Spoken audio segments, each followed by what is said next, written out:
জুলাই একটা মাস যেটা বাংলাদেশের ইতিহাসে লেখা হয়েছে রক্তে, বিদ্রোহে আর স্বৈরাচার পতনের গল্পে, যেখানে ছাত্র জনতার বুকের রক্ত শেষ হয়েছে 15 বছরের দাম্ভিক শাসনে।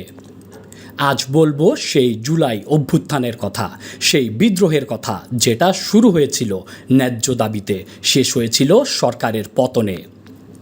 জুলাই অভ্যুত্থানের শুরুটা আসলে জুলাইয়ে নয়, ঘটনার বীজ বোনা হয়েছিল জুন মাসেই। 2024 সালের 5 জুন হাইকোর্টের রায়ে আবারও ফিরে আনা হয় 30% মুক্তিযোদ্ধা কোটা, যা আগে 2018 সালে বাতিল করা হয়েছিল। ছাত্ররা বলেছিল কোটা না মেধা, মেধা মেধা। 6 জুন থেকেই ঢাকা বিশ্ববিদ্যালয়ে বিক্ষোভ শুরু হয়, কিন্তু জুলাই মাসেই সেই দাবির আন্দোলন রূপ নেয় গণ অভ্যুত্থানে। 1 জুলাই বৈষম্য বিরোধী ছাত্র আন্দোলন ব্যানারে ঢাকার রাজু ভাস্কর্যের সামনে জড়ো হয় হাজারো শিক্ষার্থী, চাকরি প্রত্যাশীরা। তাদের স্পষ্ট দাবি 2018 সালের প্রজ্ঞাপন ফের কার্যকর করতে হবে।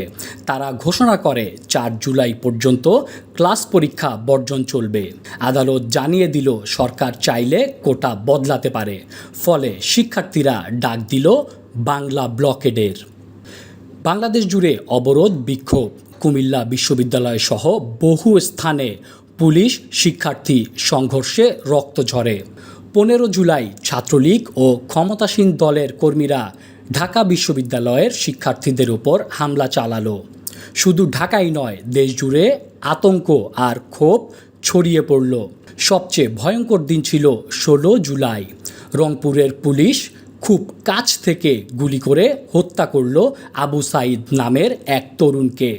ভিডিও ছড়িয়ে পড়ল, দহন ছড়িয়ে গেল দেশ জুড়ে। শিক্ষার্থীরাই নয়, সাধারণ মানুষও রাস্তায় নামল। স্বৈরাচারের বিরুদ্ধে এক হয়ে গেল জনতা।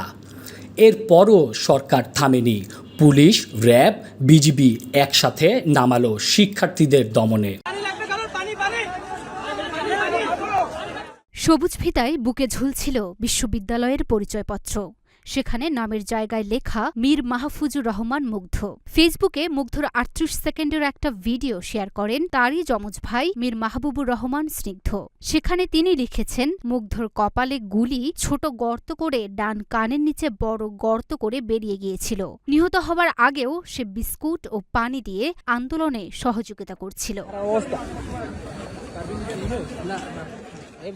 কোটা সংস্কারের দাবিতে শুরু হওয়া আন্দোলন পরিণত হল মুক্তির লড়াইয়ে।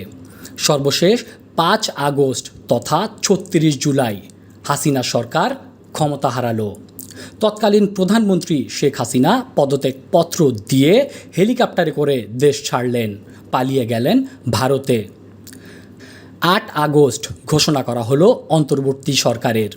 নোবেলজয়ী ডক্টর মোহাম্মদ ইউনূস হলেন প্রধান উপদেষ্টা। একটা স্বপ্নের শুরু, নতুন বাংলাদেশের প্রতিশ্রুতি।